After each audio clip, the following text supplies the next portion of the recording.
Hi, and thank you for tuning in to Noir Histoire. I'm Natasha, and in this episode, I'll be discussing the history of Black voting rights in America.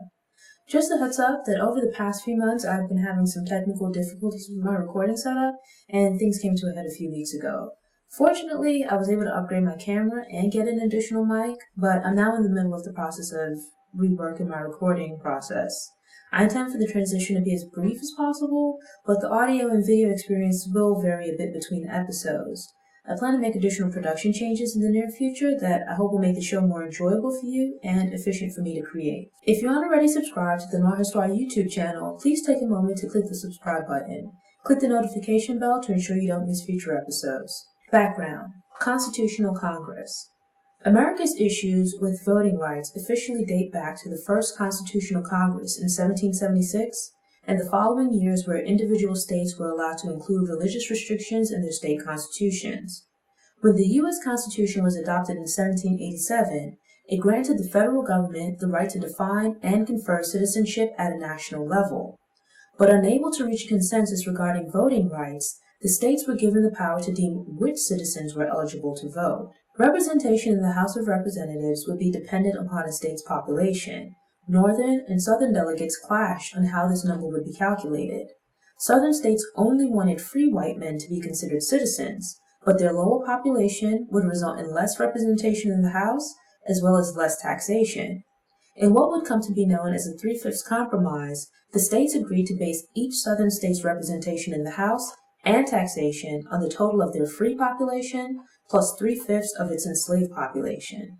Initially, some northern states gave women and free non-white men the right to vote, but they respectively lost this right in all states by 1807 and 1821. Other voter eligibility requirements, such as land ownership and having European ancestry, further limited citizenship and thus the pool for potentially eligible voters. Reconstruction. Following the end of the Civil War, amendments were made to the Constitution to both clarify and define the rights of the newly freed. The 13th Amendment abolished slavery, while the 14th Amendment granted rights of citizenship and equal protection. Meanwhile, the 15th Amendment defended the other newly created amendments by restricting states from abridging voting rights based on race, color, or previous condition of servitude. With these amendments, the federal government was given the power and responsibility to defend the rights of citizens against states or any other entities that would seek to infringe upon them. Having been declared citizens, Black men were thereby endowed with the right to vote.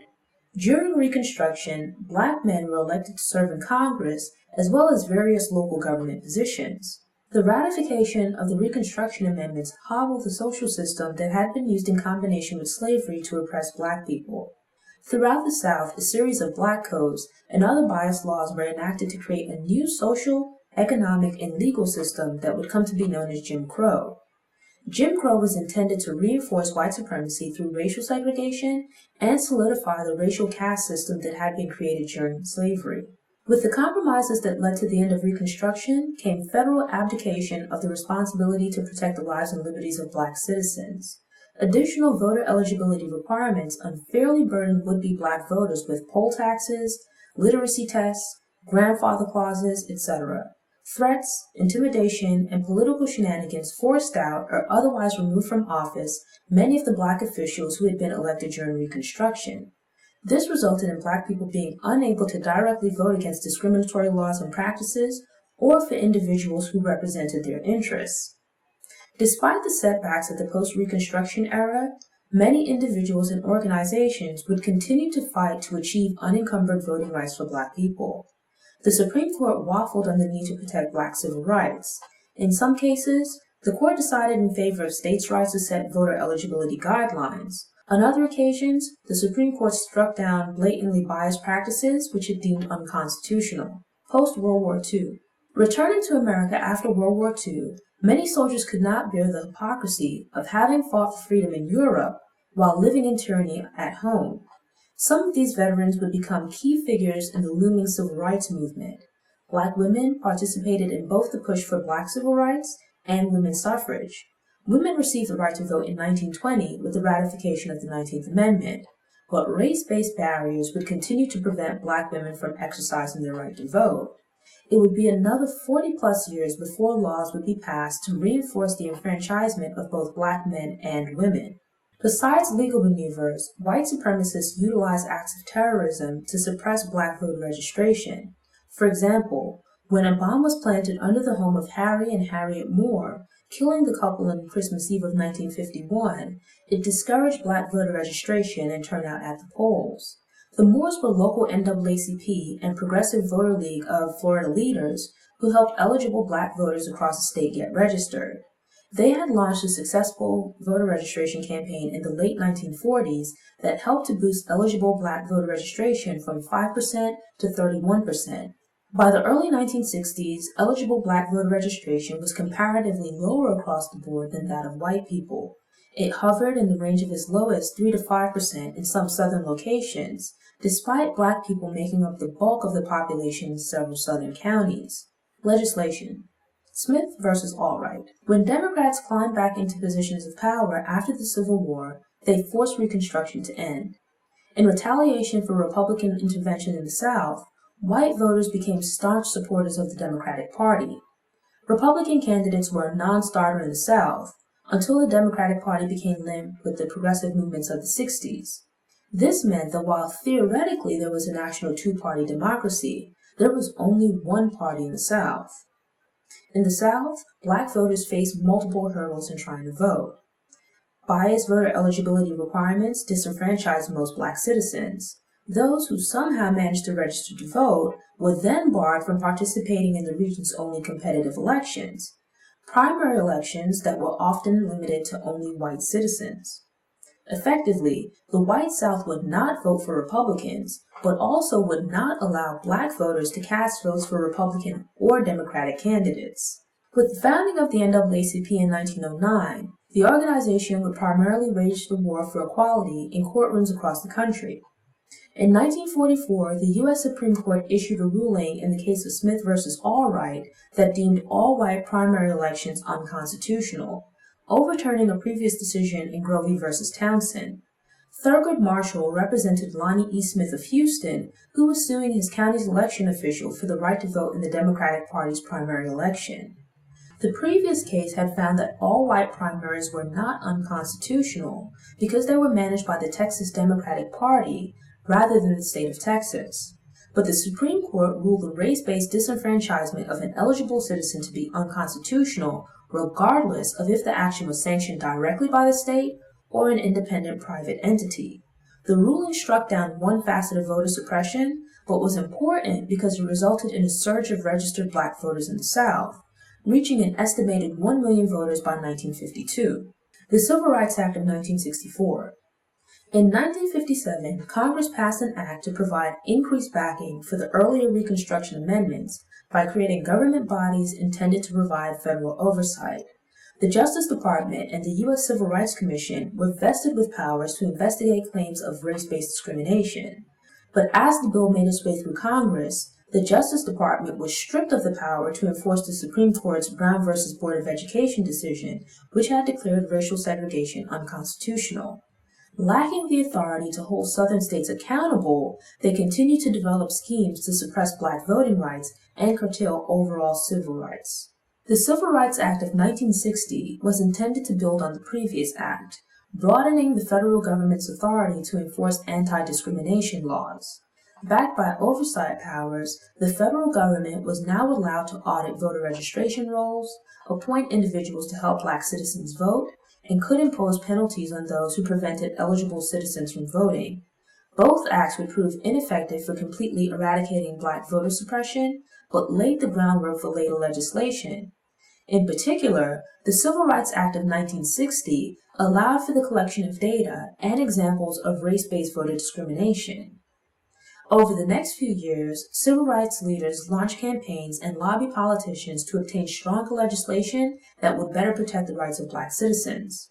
President John F. Kennedy expressed his intentions to present a new civil rights bill to Congress during a speech on June 11, 1963. But segregationists strongly opposed the bill, and it was still languishing several months after Kennedy's assassination. The 24th Amendment, which banned Congress and any individual state from requiring citizens to pay a poll tax or any other kind of tax to vote in federal elections, was ratified on January 23, 1964. With this amendment, Congress was also vested with the power to utilize the legislation to enforce the law. It was a step in the right direction, but not broad enough to address state and local elections or the countless other ways that some states attempted to deny Black citizens the right to vote. On February 10, 1964, the House of Representatives passed the Civil Rights Bill, and it began its arduous path through the Senate 16 days later. The Judiciary Committee would usually take the first pass at proposed bills, but it was chaired by James Eastland, a Democrat from Mississippi who was pro-segregation. To avoid having the bill die with the Judiciary Committee, as many others had, Senate Majority Leader Mike Mansfield bypassed the committee and brought the bill directly to the Senate. A month later, the bill made its way to the floor, where it was met with a Southern filibuster and 60 days of debate. The filibuster finally ended on June 10th, and the bill passed the Senate on June 19th. With proceedings moving more quickly, the revised bill passed the House and was signed into law by President Johnson on July 2nd. In its final form, the Civil Rights Act of 1964 provided greater guarantees for equal rights by striking down biased voter registration requirements, prohibiting segregation, and otherwise banning discrimination based on race, color, religion, or national origin. It also expanded the responsibilities of the Civil Rights Commission and created the Equal Employment Opportunity Commission, the EEOC, which had the power to enforce federal anti-discrimination laws related to employment. The Community Relations Service was formed within the Department of Justice to address conflicts within communities related to race, ethnicity, gender, sexual orientation, etc. The Voting Rights Act of 1965. 1964 saw several achievements in the fight for civil rights, but in 1965 the powder keg of white supremacy exploded in opposition to progress. That March, the South's veneer genteel was torn away and its violent oppression put on display for the world to see when state police brutalized participants in a peaceful protest for voting rights in Selma, Alabama on Bloody Sunday. But the country would also see the Student Nonviolent Coordinating Committee, SNCC, work with local activists to create the Lowndes County Freedom Organization, the LCFO, also known as the Black Panther Party, which promoted Black self-determination under the banner of Black Power. Civil rights activists and organizations had continued to lobby for greater protection of Black voting rights. Riding on the momentum of a landslide election and passage of 1964 civil rights laws, President Johnson pushed for stronger federal voting rights legislation. There was a less protracted battle over passage of the Voting Rights Act of 1965. It cleared the Senate in late May, the House of Representatives in early July, and was signed by Johnson in early August. Reminiscent of Reconstruction, it empowered the Justice Department to send registrars and observers into the South to help Black voters register and ensure the ethics of state and local elections. This new act outlawed the use of literacy tests as a voter registration requirement. Districts with histories of using such tactics to suppress voter registration and turnout could not change processes or procedures without pre-clearance or approval from the U.S. Attorney General or the District Court for Washington, D.C. It created a path for the Supreme Court to later strike down the use of poll taxes in state and local elections. Legacy. Overall, the Voting Rights Act of 1965 was significant because it shifted power over voter registration in some elections from the states to the federal government. The combination of various Supreme Court rulings and laws resulted in a surge in Black voter registration throughout the South. With more Black voters now able to participate in elections, more Black candidates were elected for government positions and offices.